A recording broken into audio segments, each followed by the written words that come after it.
నాయకులందరూ కూడా పెద్ద ఎత్తున ఇక్కడికి చేరుకొని ఆందోళన చేస్తున్నటువంటి పరిస్థితి కనబడుతుంది. దీంతో ప్రస్తుతం అయితే మాత్రం ఈడీ అధికారులు ఇంకా అధికారికంగా అయితే మాత్రం ఎలాంటి విషయాలు కూడా వెల్లడించలేదు. మరి కొద్దిసేపట్లోనే ఈ అంశాలకు సంబంధించి కూడా మాట్లాడేటువంటి అవకాశం అయితే స్పష్టంగా కనబడుతుంది. మరోవైపు మహిళా కార్యకర్తలు కావచ్చు, మహిళా నాయకులు కూడా ఇక్కడికి చేరుకున్నారు.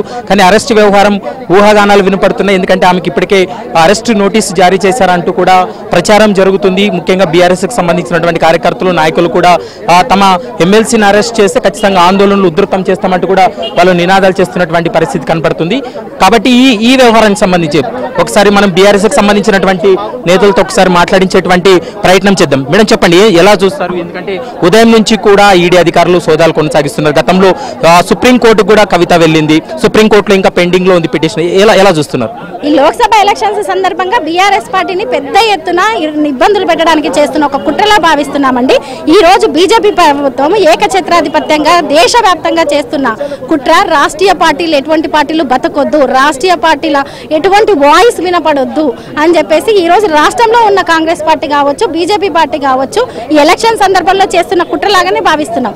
ఎప్పుడైతే కవిత గారి గొంతు పెద్దగా వినపడుతుందో అప్పుడు ఖచ్చితంగా ఒక రకమైన నిర్బంధాన్ని విచారణ తీసుకొచ్చి ముందుకు తీసుకొచ్చి తెరలేపే సంఘటనలు ఈ రోజు సోదాలు కంటిన్యూ కొనసాగుతున్నాయి. కానీ ఇప్పటికే కవితను ఆల్రెడీ అరెస్ట్ చేశారు, నోటీస్ ఇచ్చారనేటువంటి ఊహాగానాలు వినపడుతున్నాయి. ఇప్పటి వరకు మీకేమన్నా అధికారికంగా మీకు లోపల నుంచి ఏమైనా సమాచారం ఉందా ఆమెను అరెస్ట్ చేస్తున్నట్లు? లేదండి, ఎటువంటి సమాచారం లేదు. అరెస్ట్ చేస్తున్నారు అటువంటి సమాచారం లేదు. విచారణ జరుగుతుంది అన్న సమాచారం ఉంది. దాదాపు అందరం ఇక్కడే తెలంగాణ భవన్ నుంచి ఇటు రావడం జరిగింది. పెద్ద ఎత్తున బీఆర్ఎస్ శ్రేణులు రావడం జరిగింది.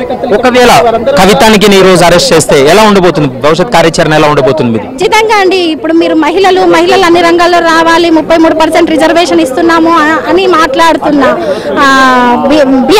బీజేపీ ప్రభుత్వము దేశవ్యాప్తంగా ఎక్కడో అడపా మహిళలు వచ్చి తెలంగాణ ఉద్యమం నుంచి ఈ రకంగా రాజకీయాల్లో ముందుంటున్న మహిళల్ని ఏదో ఒక రూపంలో అనగదొక్కడం, ఏదో ఒక రూపంలో కేసులు విచారణ పేరుతో ఇబ్బందులు పెట్టడం అంటే ఎంతో కొంత కుటుంబ నేపథ్యం, ఉద్యమ నేపథ్యం ఉన్న మహిళలకే ఇటువంటివి ఎదురైతే రేపు భవిష్యత్తులో రాజకీయాల్లోకి రావాలనుకుంటున్న మహిళలు ఏ రకమైన నిర్బంధాలు ఎదుర్కొంటారో మనం ఆలోచించవచ్చు. కాబట్టి ఖచ్చితంగా బీఆర్ఎస్ శ్రేణులు దీన్ని తిప్పి కొడతామండి. ఎవరు మూకోము, ఇది ఒక పెద్ద ఎత్తున ఉద్యమం చేసే సందర్భం ఉంది. అవునండి, రాజకీయ కోణమే. ఖచ్చితంగా పార్లమెంట్ ఎలక్షన్ సందర్భంగా బీఆర్ఎస్ పార్టీని, రాష్ట్రీయ పార్టీలను అనగదొక్కడానికి చేస్తున్న ఒక పెద్ద కుట్ర. దేశంలో ఉన్న బీజేపీ పార్టీ కావచ్చు, రాష్ట్రంలో ఉన్న కాంగ్రెస్ పార్టీ కావచ్చు, ఈ రోజు తెలంగాణలో కేసీఆర్ గారి వాయిస్ కావచ్చు, బీఆర్ఎస్ పార్టీ కావచ్చు ఎంత బలంగా ఉంది, ఎంత బలంగా పనిచేసింది అన్న సంగతి దేశం మొత్తం తెలుసు. అటువంటి సందర్భంలో ఏదో ఒక రూపంలో ఇబ్బంది పెట్టాలి, పార్టీని అనగదొక్కాలి, రాజకీయంగా లేకుండా చేయాలి అని చేస్తున్న కుట్రలో భాగమే ఇది.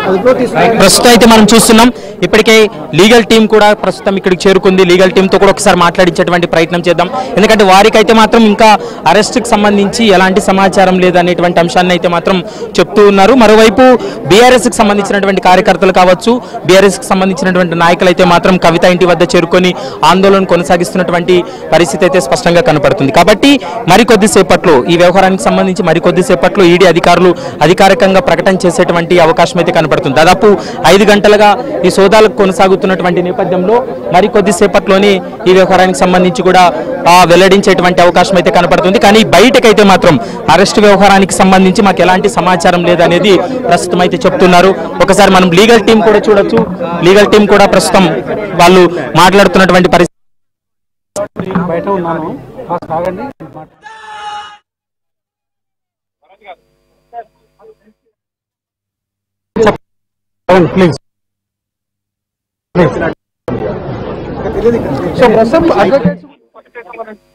ఈ రోజు సోదాలకు సంబంధించి కానీ ఏమన్నా ఇప్పటి వరకు మాట్లాడడం జరిగింది ఈడీ వాళ్ళు?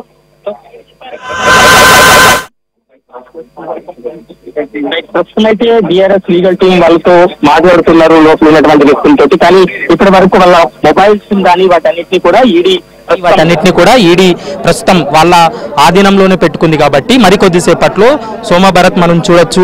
ఆయన బీఆర్ఎస్కి సంబంధించినటువంటి లీగల్ టీంలో కీలకంగా ఉంటారు. గతంలో ఢిల్లీకి వెళ్ళినటువంటి సమయంలో కూడా ఆయన ఈడీ విచారణకు కవిత వెళ్ళినటువంటి సమయంలో కూడా ఆయన వెళ్ళడం జరిగింది. కాబట్టి ఈ రోజు ఈడీ అధికారుల సోదాల తర్వాత ఎలాంటి నిర్ణయం తీసుకోబోతున్నారనే అనేటువంటి అంశానికి సంబంధించి కూడా క్లారిటీ రావాల్సినటువంటి అవసరం ఉంటుంది. మరోవైపు బీఆర్ఎస్కి సంబంధించినటువంటి కార్యకర్తలు కూడా ఇక్కడికి కవిత ఇంటి వద్ద చేరుకొని పెద్ద ఎత్తున వాళ్ళు ఆందోళనలు చేస్తున్నారు. ఖచ్చితంగా ఇది ఒక రాజకీయ కుట్రలో భాగంగా అనేటువంటి అంశాన్ని వాళ్ళు చెప్తున్నారు. కానీ ఈడీ అధికారులు అయితే మాత్రం ఖచ్చితంగా ఢిల్లీ లిక్కర్ స్కామ్ సంబంధించి ఎన్నిసార్లు నోటీసులు జారీ చేసినా నోటీసులకు స్పందించకపోవడంతో ఈరోజు రైడ్స్ కొనసాగించామనేటువంటి అంశాన్ని వాళ్ళు ఆఫ్ ది రికార్డ్ అధికారులు కూడా చెప్తున్నటువంటి మాట కనపడుతుంది. కాబట్టి మరికొద్ది సేపట్లోనే అధికారులు ఈ రోజు జరిగినటువంటి సోదాలకు సంబంధించి ఎలాంటి నిర్ణయం తీసుకోబోతారనేది మాత్రం చూడాల్సినటువంటి అవసరం.